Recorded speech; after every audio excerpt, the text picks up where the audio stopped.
go ahead and get started. Okay. All right, we are ready to go. Start the roll call here. President Kevin Smith, present. Commissioner Bob Brenneman, Present. Commissioner Matt Mackler, absent. Commissioner Steve Mush, Here. Commissioner Jeff Webb. Here.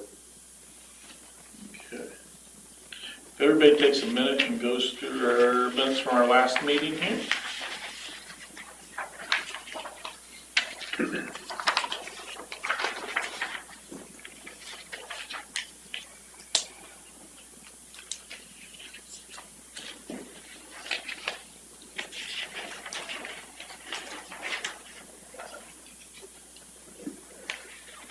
Just the one that I for today.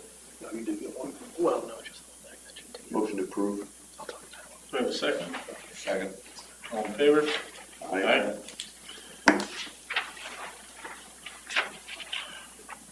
All right, next up is going to be claims.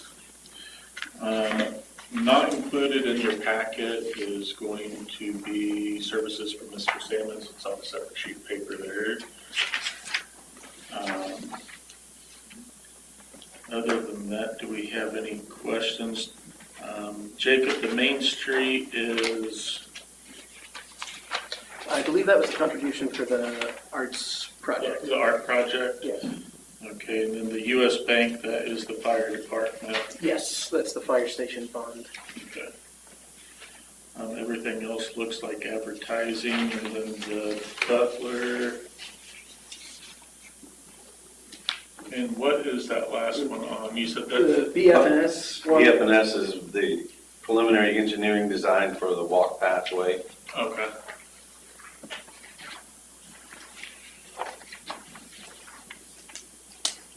Do you have any questions on the claims?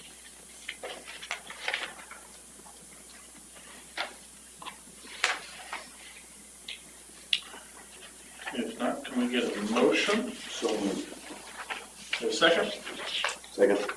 All in favor? Aye. Okay. On with old business. Mayor, can you come up and talk to us about the walk path? Certainly, thank you. We should probably talk about too the BFNS. We had planned to split costs for the Fairgrounds footpath and the Water Tower Walkway path also with the commissioners. We just picked up the $2,000 one since that grant itself fell through.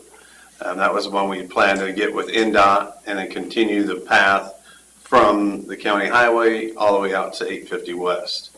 That program, we submitted the change request into NDOT. NDOT would like for us to resubmit a grant request in November, Bryce, or October? October. And then they'll just determine whether or not we'll continue with the path out west. So I think the commissioners are also in favor of it. I just wanted to bring you up to date on that. It was a $2,000 bill that since the project kind of fell through, I didn't feel like we should split with the commissioners at this point. The Fairgrounds footpath, though, which is the one that we keep moving forward on, we still have Commonwealth Engineering working on it. We've applied for some grant funding through the Jasper Foundation. Hopefully we'll see something more concrete. I was hoping to have some more word for you that it would be more solid on what we can apply for grant-wise. We're still looking to try to fund at least half of it through the Jasper Foundation. There are some questions that come up about safety concerns, and we can do a number of different things after talking with the police, the judges, community corrections. We made these contacts already along with the Fairgrounds Fair Board on what we can do to improve safety. So while I'm not ready to close that loop yet, there are just so many things such as people who are walking back and forth from community corrections not only wear their safety vests, but also some type of lit device that so they can be seen specifically if they're walking back and forth at nighttime. We may even have to try to look at some fencing, but the idea was to come in for security-wise is to put solar lighting along the pathway. Along with the solar lighting, we'll have to find the solar powered camera system, since we don't have electricity to that location as of yet. Now, hopefully, once we get the pathway in, some people will look at that as an opportunity to build along that pathway, and then we can look at extending our utilities at that point. But at this point, we're just going to try to go the solar route, and we have a straight line of sight, which would help us with the camera systems and the interconnectivity with our camera system at the police department. So all that stuff should feed directly into it.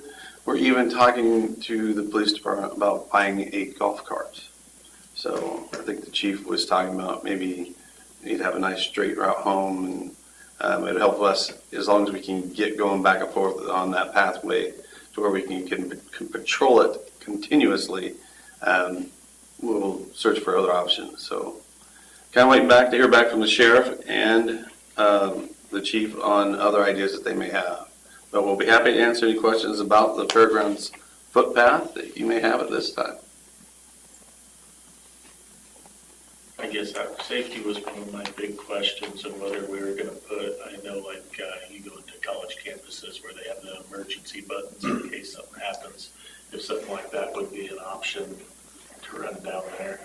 We talked with the sheriff, he was thinking trail cameras, but as long as we have the connectability with the internet system that will actually get with the one at Brookside and hook up to it, Yeah. I think we'll be okay camera-wise.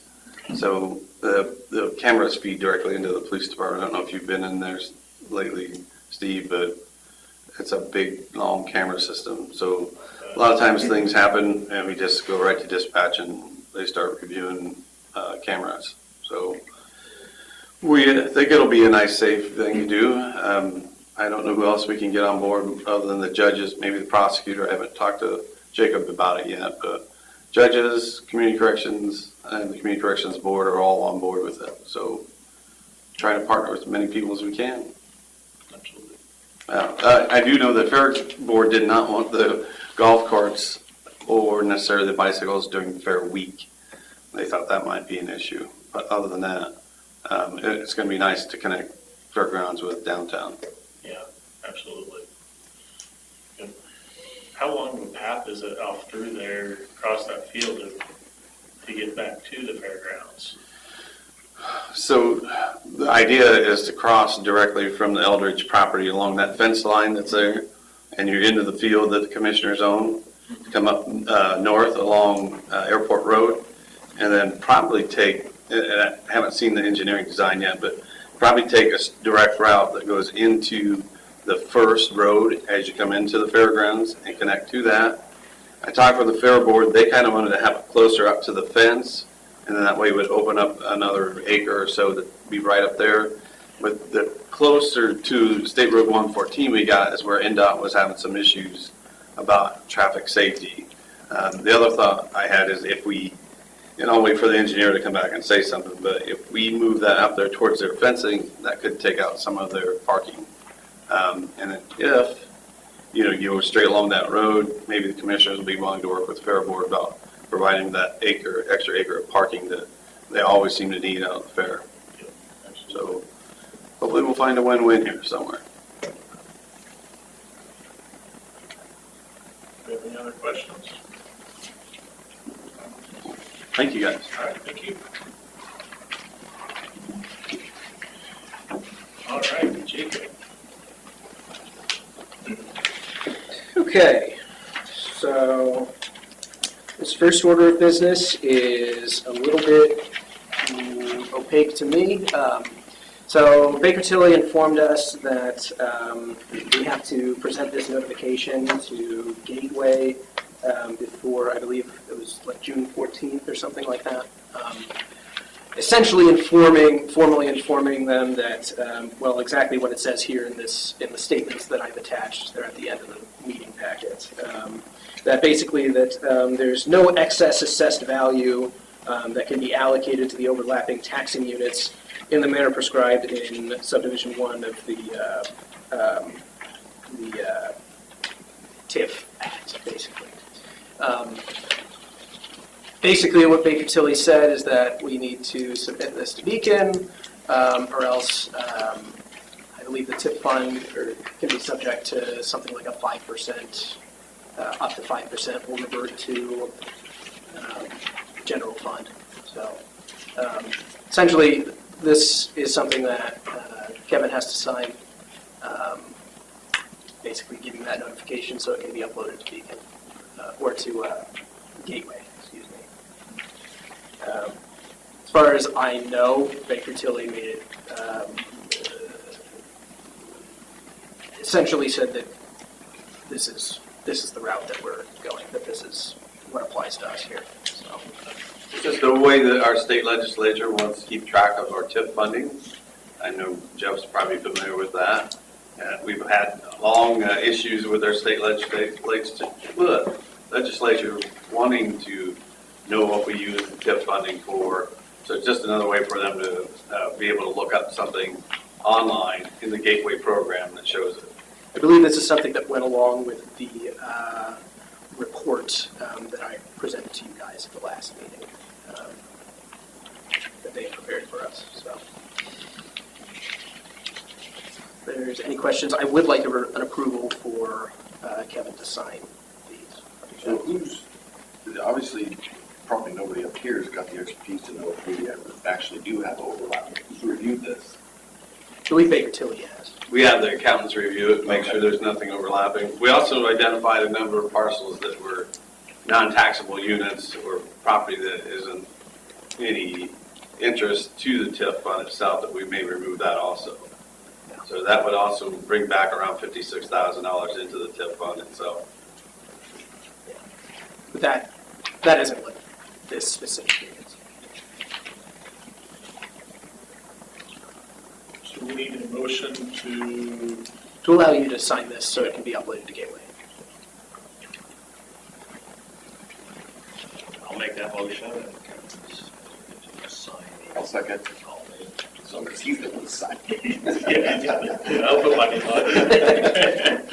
All right, all in favor? Aye. Okay. Okay, thank you guys. Next thing is the bids for 470 North Cullen Street. Spoiler alert, there are none, and there also were none for the 7th Street properties. I believe what you had advised, Todd, was just to continue to kind of leave it hanging out there, advertising, and we can see if we get any other offers. At this point, I think what you said is the statutory requirements have been basically fulfilled, or the first step of that when we have to advertise it. Yeah, they've been fulfilled. You know, we didn't receive the bids according to the notice we provided. As it indicates in the offering package, it's called the statute. There is a process after waiting 30 days to maybe do this a little bit differently or whatever. But my, just recommendation to Jacob was that, these properties have to have some value. They've been recently enhanced by the work of the commission and the city administration. So then it would be up to this commission and the mayor how you want to handle that going forward. But I'm no real estate expert, but if there's got to be somebody out there that's going to look at these things, I would think. And I saw there was a sign posted just not that long ago out at Cullen. Yes, I'm sure you guys have noticed that if you've gone by there. So I'm sure I haven't received any calls yet, and it's only been there for like a week. So I'm sure we'll be getting some offers at some point.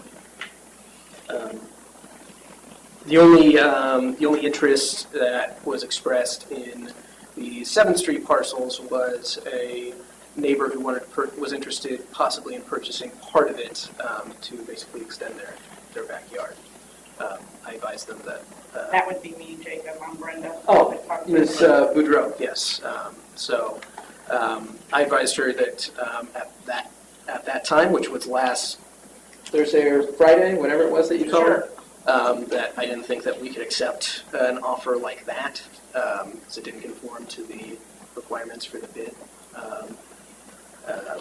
and that we would be interested in selling it to somebody who's wanted to build there. But we have no bids, so I don't know exactly where that leaves us, but I think I would defer to Mr. Sammons and just continue to look for an offer at the market rate or at the assessed value that we got. Could I, Kevin? Yeah, absolutely. Which property are you interested in? I'm sorry. The one, we are on the corner of Cherry and the newly paved 7th Street. Okay. This would be the larger of the two lots over there. Okay. So it's the one on 2nd Street. And you're interested in the northern portion, sure, right? Really from, I have pictures in my. That's even better, yeah. Sorry, next one over. Let's see here. This is our property. Here's your lot with the big grass, and this part is not technically ours. Here, this is the guy on the west side of 7th Street. Okay. Ours is here, his is there. Same with the other way, on the other side. Ours is here. What we want is here to here. If you divide your 3 lots of 3, 6, and 7, we couldn't figure out where 4 and 5 are. A third of that, a third of one lot would be $3,000. We're more than willing. That's tax money for you guys too. Well, why don't you stop by the office sometime and we can talk about that? Where would that be? Up here at City Hall? Yes. Okay, All right, let's come into the mayor's office, and then we can sit down and talk about possibilities. I know we left that as one big lot to look at, selling the larger lot itself. I was mainly interested if it was the one on 8th Street, because there's a house that looks like it's been in default on 8th Street. I've asked Bryce's guys to clean that property up, so when we do try to sell the house on 8th Street, it'll look more respectable. So we'll try to find out more information about that house, and if there's a bank that's going to own it soon. I think it was at one time a Habitat for Humanity property, so I'm not sure what happens after that. So I'll get with Mr. Sammons and we'll talk soon. okay, yeah, I'll figure out a time. With your guys' permission, of course. Yeah, absolutely. Oh, I was gonna ask you. Thank you. You guys are fantastic.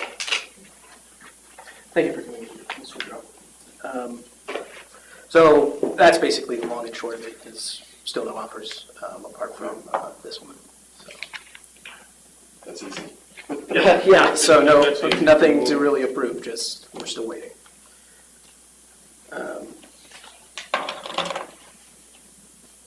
The final thing, I mean, if is there any other questions about either property? No. Okay. Final thing I have in store for you guys here is, if I can connect again, just a very brief report, just very bare bones and the most critical data on the Facade grant program. Just to give you a sense for where we're at there. So there's been a couple of changes, obviously, since the last time that you guys received a report, a status report on this. Program administration is now being handled directly by the building department. So we're processing the applications and handling the permits and those sorts of things. Main Street Rensselaer is now the new funding pass-through rather than JCEDO. So people will ultimately get their money from Main Street. And Stace Pickering from Main Street has replaced Sarah DeYoung of JCEDO on the scoring committee for the Facade grant, so that we have representation from our new partner that's actually making the decisions. To give you some idea of everything that went out last year, so these totals, and they're included in the little printout that I gave you guys at the same presentation. So these are the total amounts of money that actually went out to people in 2025. So these aren't necessarily grants that were awarded in that year. This is money that was paid to people in 2025. So the first is Crosspoint Plaza LLC, who received $25,000 out of a total cost of $60,203. The second was Dave Zeltwanger, which I believe is the one that's the carriage house here. Was paid $25,000 out of a total cost of $78,247. Unique Finds was paid $10,874 out of a total cost of $22,400. BNC Property Management was paid $8,231.50 out of a total cost of $16,483. And Harrison Street LLC was paid $21,475 out of a total cost of $42,950. That gives a total amount dispersed of $90,580.50. And if you subtract that from the grand total of all the money spent, that means that $129,702.50 of the owner's own money was basically stimulated here. That's the money that they ended up putting into it for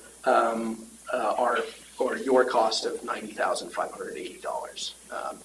So they're putting in even more than they're being awarded. So that was for the last calendar year. There are currently 3 that are open right now. The first is CI Insurance, where they have completed the work. I actually just received their request for reimbursement last week for $14,132, and they ended up spending $29,441.80. Also, 181 Properties is in the same state. They actually ended up submitting their reimbursement request a couple of weeks ago. It took a roundabout route to get to my desk, but I did receive it. For $17,361.37 out of a total cost of $37,722.73. And then finally, there's Amy McCoy and Minger Creations LLC, where that work is in progress. I've been working with them on making sure everything is right when it comes to permitting and things. And that tentative, their application was for $25,000 out of a total cost of $58,700. That is due September 30th. So they have until then to get the work done, to complete the verification, and then send it back to my office. So that leaves a total for the pending awards right now at $56,493.37. And if we take the total and subtract that from it, that gives $69,371.16. That's currently right now that's in progress. So. As for Q3 applications, we only had one that had applied by the fourth Monday in May, which happened to be Memorial Day. So we allowed people to turn it in on that Tuesday. It was just one project there from Greg Whaley that is awaiting scoring. And if it ends up getting awarded, he'll have until July 1st of 2027 to complete the work. Q4 applications are due at the end of the summer, August 24th, 2026. So we'll know by then if there's anybody else that are interested. And I anticipate we'll have at least a couple more applicants by then. So that is pretty much what I have for you. If you guys have any questions, I would be happy to at least try to answer them for you. I know you told me this, but who else is on the committee for the facade grant? So the other two on the scoring committee, other than Stace right now, are Jessica Cull, who works in the clerk treasurer's office, and Noelle Weiser, who's on the city council. So. What property was the Amy McCoy? That is, I think it's like 120 West Washington.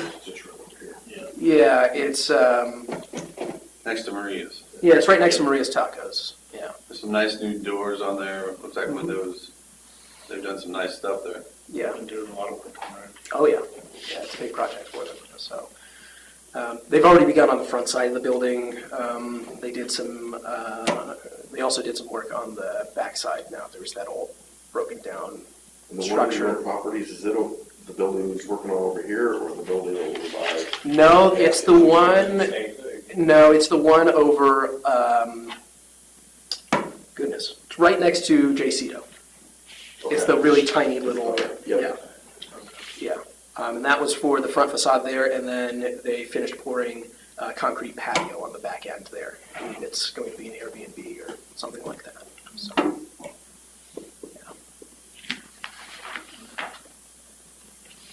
So, does Is there any other questions about the facade grant or anything else for that matter? I think so. Other than in the future, we need addresses.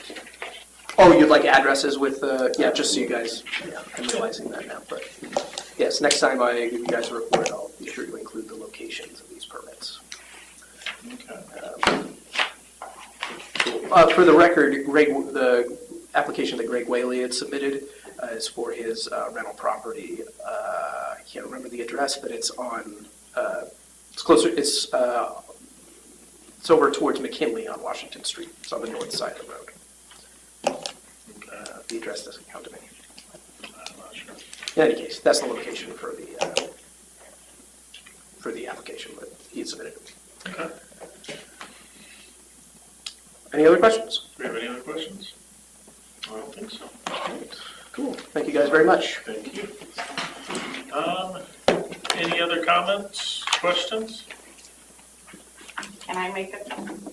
Yeah. So Just, could someone, I know I talked to him about that grass in that lot is like 3 to 4 foot tall that they're trying to sell, but you guys are trying to, can someone mow that?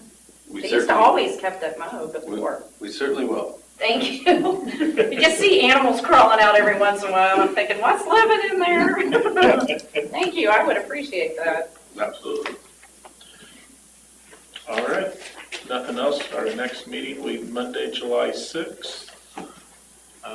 Motion to adjourn. So moved. Second. All in favor? Aye. Have a good evening. You guys are holding position for just one second. Me and,